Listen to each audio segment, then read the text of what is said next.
Gold trusted gold buyers. మీరు తాకట్టు పెట్టిన బంగారాన్ని విడిపించి ఈ రోజు ఉన్న మార్కెట్ ధరకు కొనబడను.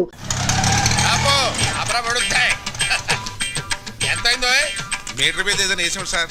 మీటర్ మీద ఏమైనా వేసి ఇవ్వాలా? ఇదిగో తీసుకో. ఇదేంటి సార్? లేకపోతే ఏమిట్రా వేషాలు ఇస్తున్నావా? ఎంతైందో చెప్పు, అంతే ఇస్తాను. 10 రూపాయలు అయింది సార్. మరి ఆ 7 పేడవచ్చు కదా. నువ్వు అల్లా వస్తే నేను ఎలా వస్తాను రా? తెలివి తక్కువ వేసుకుని అనుకున్నావేమో. 500 చిల్లర ఉందా? లేదు సార్. చిల్లర లేదా? లేదు సార్. ఆనంద్ బాబు, సీతు త్వరగా.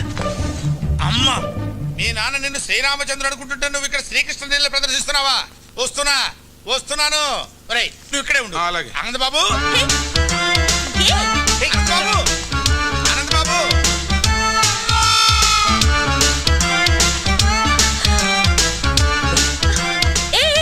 ఏంటిదంతా? ఎవరైనా చెప్తాను పద.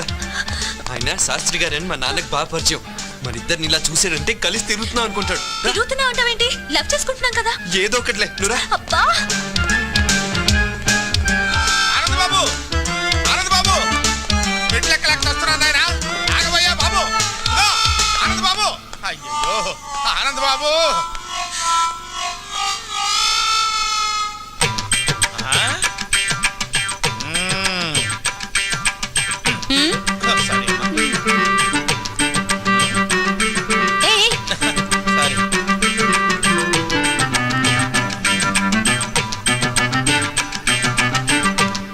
బాబు, ఏం లేదు, ఇక్కడ ఏం చేస్తున్నారా అని.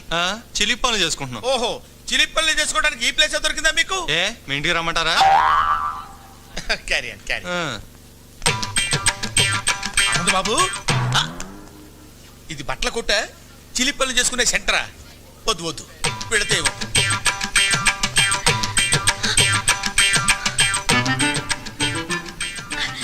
మళ్ళీ హక్ చేసుకోవా ప్లీజ్? అచ్చిపా. శాస్త్రి గారు. అయ్యో అమ్మా, అక్కడ దూరారా? వస్తున్నా.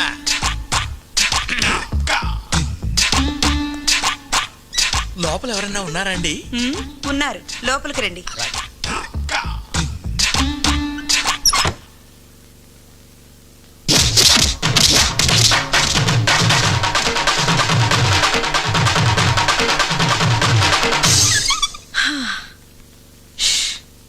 అబ్బా,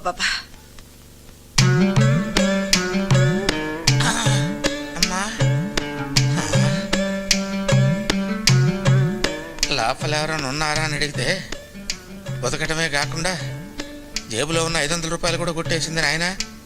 ఇప్పుడు ఎలాగా? రక్షించావు తల్లి.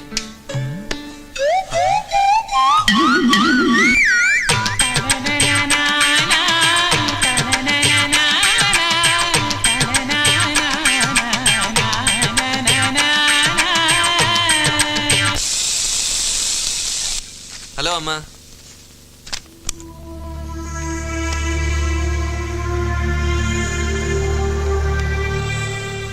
ఏంటమ్మా అలా ఉన్నావు? ఎప్పుడు ఏ విషయం నా దగ్గర దాయని నువ్వు ఇప్పుడు దాయాల్సిన అవసరం ఎందుకు వచ్చిందా అని. దాయాలని కాదమ్మా, కానీ ఎలా చెప్పాలా అని. ఆ అమ్మాయి చాలా మంచిదమ్మా, మా కాలేజీలోనే చదువుతుంది. ప్రేమిస్తున్నావా? తనని చూస్తే నువ్వు తప్పకుండా ఇష్టపడతావమ్మా. ఆ అమ్మాయి అలాంటిది. కావాలంటే చూడు, ఇదిగో.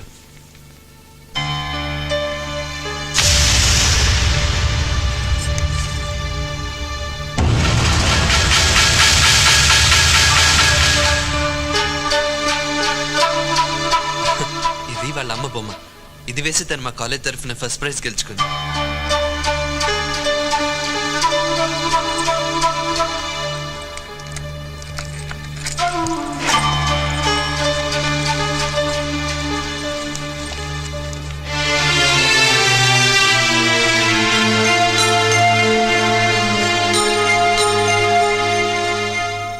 సీత,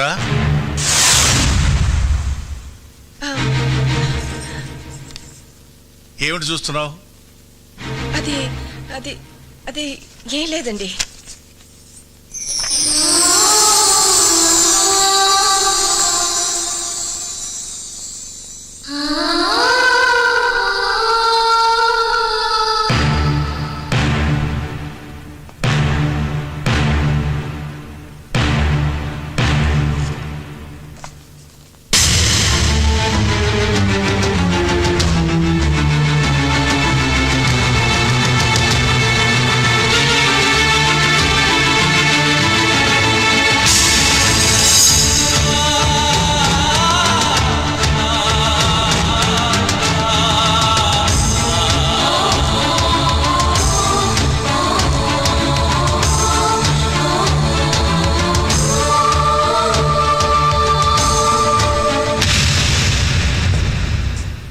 జీవితంలో నేను ఒకే ఒకసారి తల వంచాను, అది నీ మెడలో తాళి కట్టడానికి. కానీ నీ కూతురు నన్ను జీవితాంతం తలెత్తుకునేవ్వకుండా చేసింది. దాని జ్ఞాపకాలు నన్ను వెంటాడకూడదని, అది చేసిన అవమానాన్ని శివుడు విషాన్ని కంటలో దాచుకున్నట్టు నేను దాచుకోలేనని నీకెన్నోసార్లు చెప్పాను. నా మాటకు ఎంత గౌరవం ఇచ్చావో ఇప్పుడు తెలిసింది.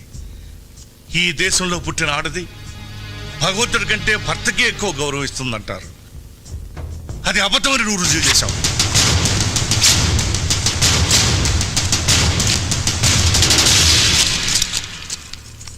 ఎందుకండి చనిపోయిన దాని మీద అంత కోపం?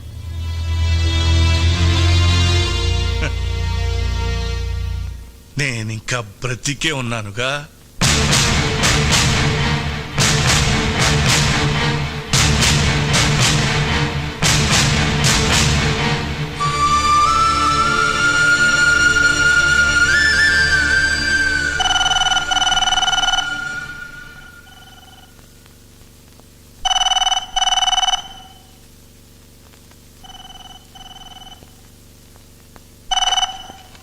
Hello Anand,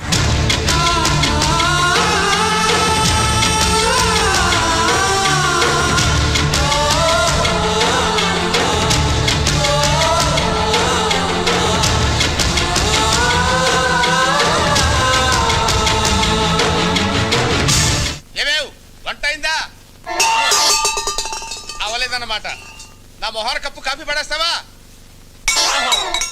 ఇవ్వవన్నమాట. Sir. Okay okay. నమస్తే అండి. ఎవరయ్యా నువ్వు? నా పేరు తాడిబాబు అండి. ఆ, ఏం కావాలి? నాకు ఒక అమ్మాయి కావాలండి. ఏమిటి ఏమిటి ఏమిటి మాట్లాడది?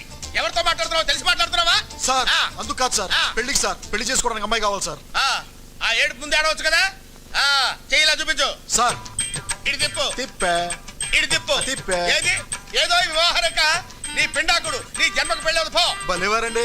ఆ. నా చేతిలో 5 స్టార్ హోటల్స్, ఆ. పేపర్ మిల్లులు, షుగర్ ఫ్యాక్టరీలు ఉన్నప్పుడు ఇంకా రేఖలు ఎందుకండి? అలాగా? ఆ. మరి చెప్పవే, ఏమిటా నిలబడి ఉన్నావు? కూర్చో. Thanks, కూర్చో. thanks. సింహాసనం మీద కూర్చో. ఇంత ముందు పెళ్లి చూపులు ఏమన్నా జరిగాయా? సూపులు చాలా జరిగాయండి, కానీ పెళ్లిళ్ళు మాత్రం 3 సార్. పెళ్లిళ్ళు 3 అయ్యాయా? అవునండి. వాళ్ళు ఏమైపోయారు? పోయారు సార్. అంటే లేచిపోయారా పారిపోయారా? కాదు సార్, చచ్చిపోయారు. ముగ్గురు చచ్చిపోయారా? ఎందువల్ల? మొదటి భార్య బల్లి పడిన పాయసం తిని చచ్చిపోయింది సార్. 2 బల్లి పడిన పాయసమే తిని చచ్చిపోయింది సార్. 3 తల పగిలి చచ్చిపోయింది సార్. అవును, ఆవిడ బల్లి పడిన పాయసం తిని ఎందుకు చావలేదు? దానికి పాయసం తింటం ఇష్టం లేదు సార్. ఓహో అలాగా. అయితే ఇప్పుడు నీకు బల్లి పడిన పాయసం తిని చచ్చిపోయేటువంటి పెళ్ళాం కావాలా, తల పగిలి చచ్చిపోయేటువంటి పెళ్ళాం కావాలా? ఎలాంటిదైనా పర్వాలేదు, 7 రోజుల్లో పెళ్లి జరగాలి. 7 రోజుల్లో పెళ్లి ఎలా అవుతుందయ్యా? ఇదేమన్నా సంతలో గేదెను కొనుక్కు రావడం అనుకున్నావా ఏంటి? 7 రోజులు ఎందుకయ్యా? ఇవాళ ఏ వారం? ఆదివారం. సోమవారానికి వివాహం జరుగుతుంది పో. చూడు, 7 రోజుల్లో పెళ్లి జరగలేదనుకో, ఆ, కత్తి ఒకటే ఆయన, ఆ. పోట్లు మాత్రం 7 పడతాయి. ఎందుకు? 7 నా లక్కీ నంబర్. అబ్బా ఎందుకంటే అంత దూరం ఆలోచిస్తారు? అనవసరం గారు ఆవేశపడిపోతున్నారు. అమ్మాయి సంగతి నేను చూసుకుంటాను, మీరు వెళ్ళిపోండి. అమ్మాయి సంగతి అంటే వివాహం సంగతి నేను చూసుకుంటాను, తమరు దయచేయండి. 7 పోట్లు అంతే. గుర్తుంచుకో. నీదుంపగా ఏమేవ్ కాఫీ పెడతావా? జ్యూస్ తీసుకొస్తానండి. ఓహో, ఈ స్మెల్ వచ్చేసిందే నీ లోపలికి.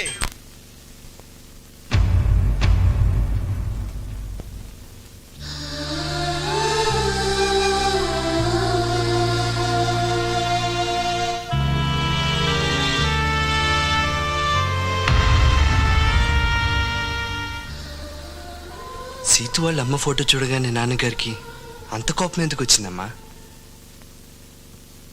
ఇది ఎవరనుకున్నావురా? ఈ ఇంటి దీపం, మా వరాల తల్లి.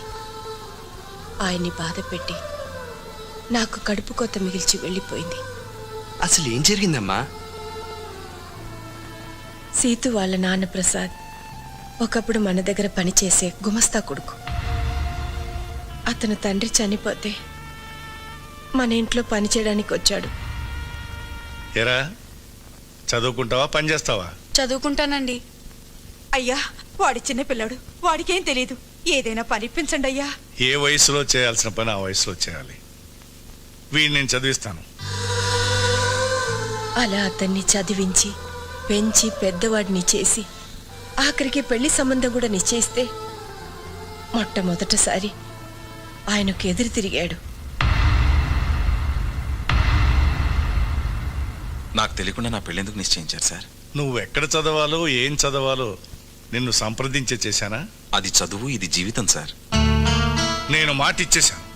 మీ మాట కోసం ఇష్టం లేని అమ్మాయిని పెళ్లి చేసుకుని జీవితాంతం బాధపడమంటారా? అసలు అమ్మాయిని చూడకుండా ఇష్టం లేదని ఎలా చెప్తున్నావు? నేను వేరే అమ్మాయిని ఇష్టపడుతున్నాను కనుక. ఎవరా అమ్మాయి? మీనాక్షి.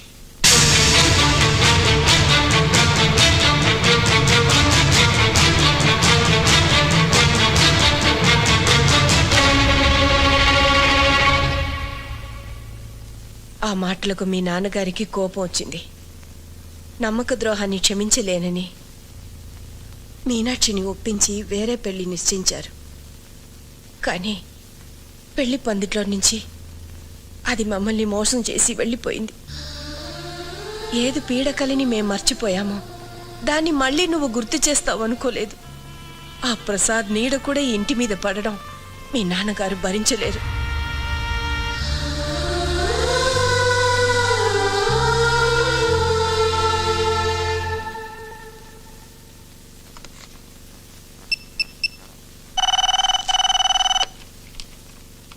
హలో,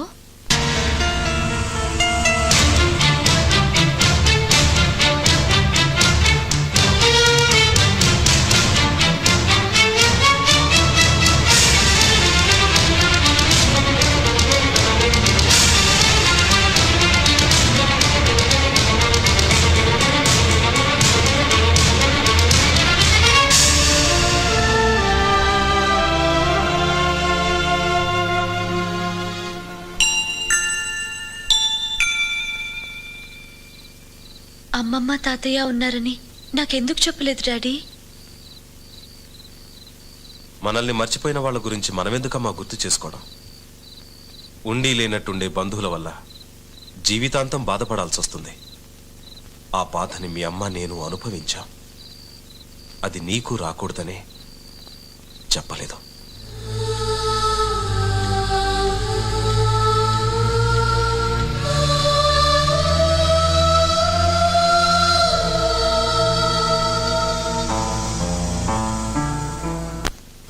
మీ నాన్నతో చెప్పే వచ్చావా?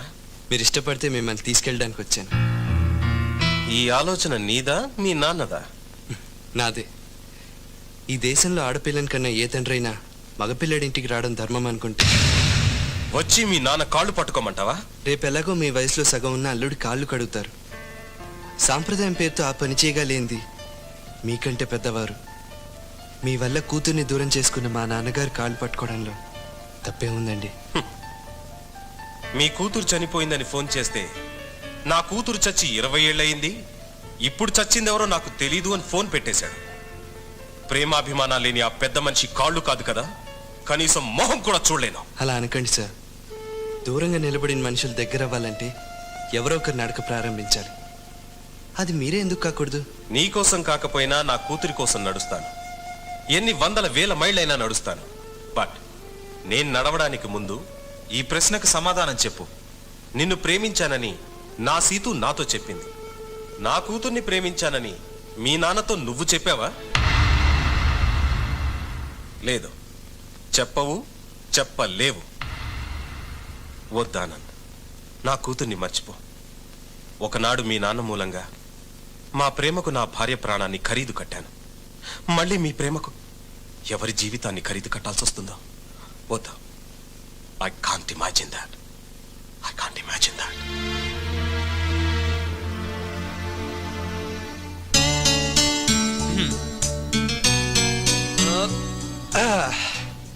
So 50% happy.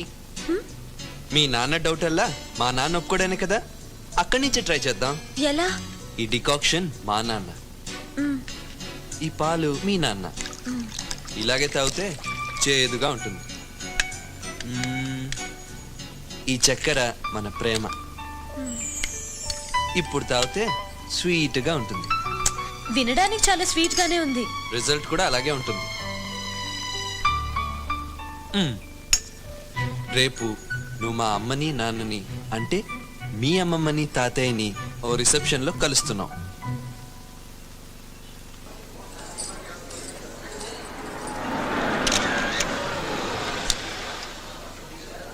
సిటు నాన్నొచ్చారు.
సార్, ఇందాక గులాబీ ఇవ్వటం మర్చిపోయాను. అయ్యో,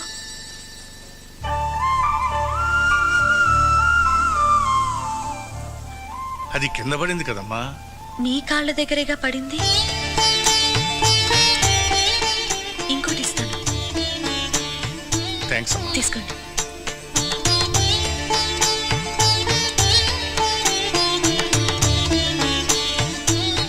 కొంచెం ఎక్కువైనట్టుందే.